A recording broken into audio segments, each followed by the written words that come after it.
Let's take another look at first in, first out. I know this one's a little bit tricky.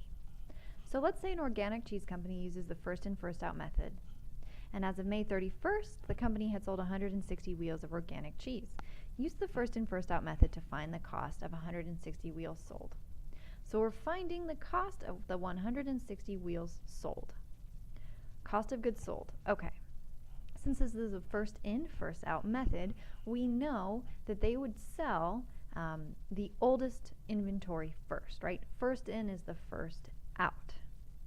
So that means I need to figure out where my 160 wheels were sold from, because depending on which date the inventory was pulled from, there are different unit costs. So let's start with the oldest inventory. So the May 1st inventory, there were 100 units. So I would have sold all 100 of these before ever touching inventory from the 8th or 19th. So I started with 160 wheels, and 100 of them are coming from the first. So I sold all 100, and they've already even done the math for me. 100 at $9.65 a piece means that I sold $965 worth of inventory from the first. But that only accounts for 100 wheels of cheese, and there are still 60 left I need to figure out. So I'd go to the next date. This one's cleaned out. I'd go to the 8th. I sold from the 8th, I sold the last 60 wheels, right? So I didn't sell all 65. I pulled 60 from that inventory at $9.75 a piece. Okay. So if I sold 60 wheels for $9.75 a piece, that comes out to, let's see,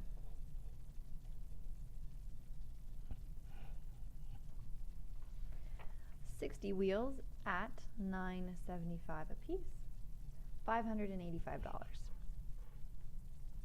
$585. Okay.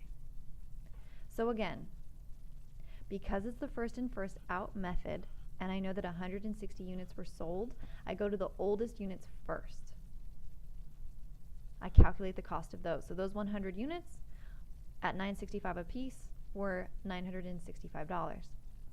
I still had 60 left I needed to account for, so I went to the next date and I said, okay, I'll take my last 60 from this inventory. So 60 of them at $9.75 a piece were $585. So this is the total cost of my goods sold. I just need to add up the two numbers. Okay? That's the total cost of my goods sold. I just need to add up the numbers.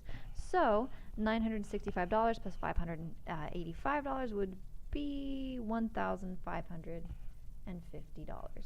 So that was the cost of my 160 wheels sold.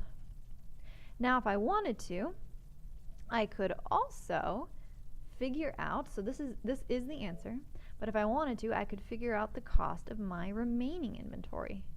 The cost of my remaining inventory, which is something they will ask you to do in other questions. So that's the cost of goods sold. The cost of my remaining inventory would be, well, what's left? I sold all 100 of these. I sold 60 of those, so there are 5 of them left.